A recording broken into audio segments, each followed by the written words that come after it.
Welcome to Arul cooking channel. Sweet எனக்கு ரொம்ப பிடிக்கும். நல்ல டிஃப்ரெண்ட்டான ஒரு ஸ்வீட் சாப்பிட்ணும் அப்படின்னு நினைக்கிறவங்க கண்டிப்பாக இந்த ஸ்வீட் ட்ரை பண்ணி பாருங்கள். இதுக்கு மைதா, கோதுமை மாவு, அரிசி மாவு, சர்க்கரை, நாட்டு சர்க்கரை எதுவுமே தேவையில்லை. ஒரே ஒரு வெஜிடபிள்ஸ் போதும். கூடவே சுகருக்கு பதிலாக டேட்ஸு. நல்ல ஒரு ஹெல்த்தியான ஒரு ஸ்வீட் ரெசிபியாக இருக்கும். அதுக்கு முன்னாடி என்னோடய சேனலை நீங்கள் சப்ஸ்கிரைப் பண்ணாமல் இருந்தால் ப்ளீஸ் சப்ஸ்கிரைப் பண்ணுங்கள். அப்போ தான் என்ன மாதிரி புது யூடியூபருக்கு ஒரு மோட்டிவாக இருக்கும். இப்போ வாங்க வீடியோக்குள்ளே போகலாம். ஃபஸ்ட்டு ஒரு 10 டேட்ஸை உள்ளே இருக்கிற சீடெல்லாம் ரிமூவ் பண்ணிவிட்டு காய்ச்சி ஆற வச்ச பாலில் ஒரு 1/2 ஹவருக்கு நான் ஊற வச்சுருக்கேன். நெக்ஸ்ட்டு ஒரு மீடி சைஸில் இருக்கிற சொரக்காவை எடுத்து நல்லா அதோட தோலெல்லாம் ரிமூவ் பண்ணிக்கணும்.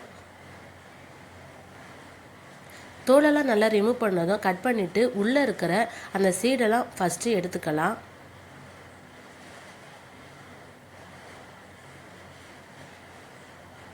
சீடையெல்லாம் எடுத்து முடித்ததும் காய் திருவுறதுல நல்லா துருவி எடுத்துக்கணும். சுரக்காய் துருவி முடிச்சாச்சு. இப்போ இதை ஒரு பிளேட்டுக்கு எடுத்து வச்சுக்கலாம். இந்த ஸ்வீட் செய்கிறதுக்கு அதிக இன்க்ரீடியன்ட்ஸ்லாம் இல்லை.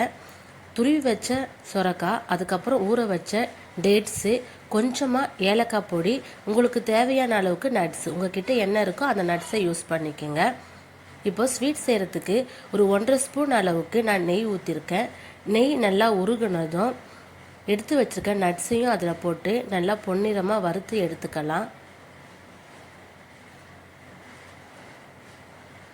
நட்ஸ் நல்லா எடுத்ததும் அந்த நெய்யிலேயே துருவி வச்ச சுரக்காயும் போட்டு ஒரு 5 நிமிஷத்துக்கு நல்லா அந்த நெய்யிலேயே வறுத்துக்கணும். நெக்ஸ்ட்டு காய்ச்சின பாலை ஒரு டம்ளர் ஊற்றி நல்லா மிக்ஸ் பண்ணி ஒரு 5 நிமிஷத்துக்கு நல்லா மூடி போட்டு வேக வச்சுக்கணும். இந்த மாதிரி செய்யும் போது நல்லா பாலோட அந்த காயும் நல்லா குக் ஆகும்போது நல்லா யம்மியாக க்ரீமியாக சூப்பராக இருக்கும். ஊற வச்ச டேட்ஸையும் நல்லா ஃபைன் பேஸ்ட்டாக அரைச்சி எடுத்துக்கலாம். சுகருக்கு பதிலாக டேட்ஸ் தான் போட்டுக்க போகிறோம். அப்படி நீங்கள் சுகர் போடணும்னு நினைக்கிறவங்க நாட்டு சர்க்கரை வேணால் போட்டுக்குங்க. இப்போ நல்லா 5 நிமிஷம் குக் ஆகிடுச்சு. இப்போ அரைச்சி வச்ச டேட்ஸையும் அதில் ஊற்றிக்கணும். அரைச்சி வச்ச டேட்ஸை ஊற்றுனதும் ஒரு 2லேருந்து 3 நிமிஷத்துக்கு மூடி போட்டு வச்சுக்கோங்க போதும். அதுக்கப்புறம் ஸ்வீட்டுக்கு லைட்டாக உப்பு போடணும். அப்போ தான் டேஸ்ட் நல்லா எடுத்து கொடுக்கும். அதனால் கொஞ்சமாக உப்பு, 1 ஸ்பூன் அளவுக்கு ஏலக்காய் பவுடர், நான் கொஞ்சம் க்ரீமியாக எம்மியாக இருக்கட்டும்னு சொல்லிட்டு 1 ஸ்பூன் அளவுக்கு மில்க் மேட் போட்டிருக்கேன். உங்கள்கிட்ட இல்லைன்னா ஸ்கிப் பண்ணிக்கோங்க. அதுக்கப்புறம் வறுத்து வச்ச நட்ஸையும் கொஞ்சமாக எடுத்து போட்டுக்கிறேன்.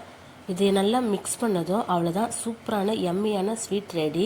நான் டயட்டில் இருக்கேன், ஆனால் ஸ்வீட் சாப்பிடணும் போல் ஆசையாக இருக்குன்ட்டுங்க கண்டிப்பாக இந்த சுரக்காய் வச்சு ஸ்வீட் ட்ரை பண்ணி பாருங்கள். நல்ல சூப்பரான டேஸ்ட்டில் இருந்தது.